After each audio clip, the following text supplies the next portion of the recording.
उसका इंजेक्शन आपको लगाना है। जब तक अपन सही इंजेक्शन नहीं लगाएंगे बीमारी नहीं दूर होगी। कोई आदमी विरोधी नहीं कर रहा है। मैं समाज के सज्जनों से ये कहना चाहूंगा, जब तक हमारे यहाँ रवैया ढुलमुल रहेगा। आज 84 खेड़ा समाज के समस्त हमारे विष्णु समाज के लोग विलोजी महाराज की इस पावन धरा पर इकट्ठे हुए हैं और यहां से कुछ ऐसा ठोस निर्णय लेने के लिए इकट्ठे हुए हैं कि हमारे समाज में कुछ विकृतियां पैदा हो रही है और उन विकृतियों को हम कैसे रोक सकें, इसके लिए आप सभी यहाँ एकत्रित हुए। मैं ये आपसे निवेदन करना चाहूंगा कि अभी मंच पर बहुत सारे वक्ताओं ने बहुत ही अच्छे उद्बोधन दिए। समाज बड़ा है, व्यक्ति बड़ा नहीं है। सत्य परेशान हो सकता है, पराजित नहीं हो सकता, परंतु एक बात और है, कुछ किए बिना जय जयकार नहीं हो सकती। कोशिश करने वालों की कभी हार नहीं हो सकती। तो आपने एक सफल आयोजन करके और समाज को आगे बढ़ाने का जो निर्णय लिया है और जो समाज में विकृतियां हैं उनको रोकने के लिए हम इकट्ठे हुए हैं। अभी हमारे बीच आचार्य गोवर्धन राम जी उद्बोधन दे रहे थे। मतलब उन्होंने बात कही कि जो समाज के हित में काम करने वालों के आप पक्ष में समर्थन में रहेंगे या नहीं रहेंगे। तो हमने नहीं रहने के लिए तालियां बजा दी। मतलब अभी भी हम गलत फहमी में, मतलब हमारी कथनी करनी में अभी भी अंतर है। मैं छोटी सी बात ही आपसे निवेदन करना चाहूंगा कि जो लोग समाज के लिए कलंक है, जो लोग चरित्रहीन है, और ऐसे लोगों को हमने समाज का जो समाज की राष्ट्रीय कार्यकारिणी है, सर्वोच्च कार्यकारिणी है, उन लोगों को वहां पर बैठा दिया और फिर हम आशा कर रहे हैं कि हमारा समाज सुधर जाएगा। कुछ लोग पूरे विष्णु समाज के, हिंदुस्तान के सभी समाज, विष्णु समाज के लोगों के प्रधानमंत्री बने हुए हैं। संरक्षक का मतलब क्या है? सबसे बड़ा आदमी, और वो भी शंभू। नहीं तो किसी ने उनको भारत ये रत्न, विष्णु रत्न की उपाधि दी। न को हमारी जो रजिस्टर्ड संस्था है इसमें कोई संरक्षक का पद ही सर्जित नहीं है, फिर भी हम उनको संरक्षक मानते हैं। देखिए, कमजोरी हमारी है। मैं सच्ची बात कहने, मुझे कोई विचार नहीं है कि अभी फागुन का मेला हुआ, आप सबको पता है कि मामला सारा ही गड़बड़ है। फिर भी मंच पर जो भी लोग आए, जिन्होंने भी उद्बोधन दिया, सबने विष्णु रत्न पुकारा, सभी आदरणीय भूरिया जी पुकारा। मतलब विरोध करने की हमारे अंदर कला ही नहीं है। अगर आपको पता है ये लोग इस तरह के हैं, तो उनके भाषण सुनने से आप क्या न्याय होगे वहां? हमारे अंदर अगर जमीर नहीं मरा है तो उस समय आप खड़े हो जाते और ये कहते हैं आपकी बात हम नहीं सुनना चाहते क्योंकि आप समाज और धर्म विरुद्ध काम करते हैं। परंतु नहीं, हम मूक बधिर होकर सुन रहे हैं, कोई आदमी विरोधी नहीं कर रहा है।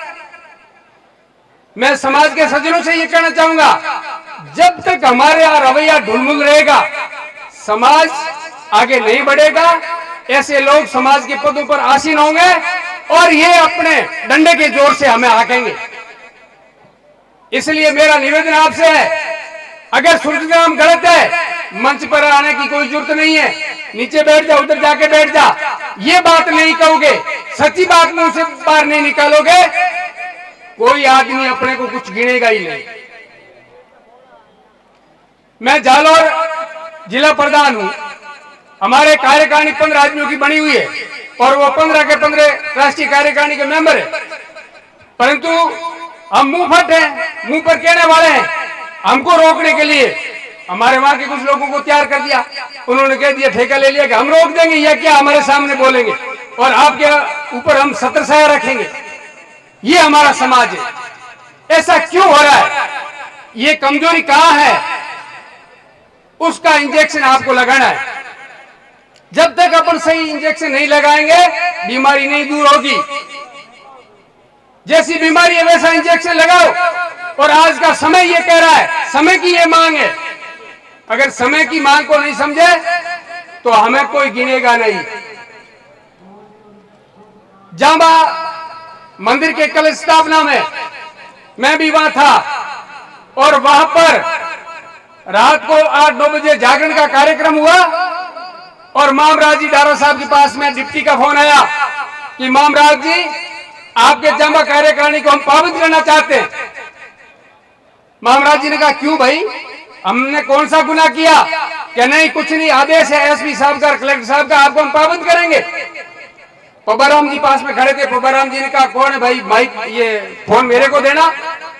पब्बाराम जी ने कहा डिप्टी साहब किसको पाबंद करने जा रहे हो? सुबह हमारे सर्वोच्च न्यायालय जांबा और यहाँ जो एक बहुत ही भव्य मंदिर है उसकी कलश स्थापना है और आप कमेटी को पाबंद करने जा रहे हो। शर्म नहीं आती ये शब्द का? मैं पास में खड़ा था। और अगर आपकी ताकत है तो आप आ जाइए और अपने अफसरों को भी कह दीजिए कि वो पाबंद नहीं होंगे और करना है तो आ जाओ।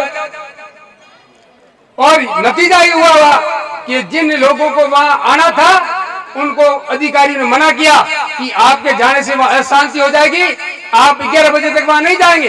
और वो लोग नहीं आए और बाद में आए तो देखो उन्होंने कितना दुस्साहस किया।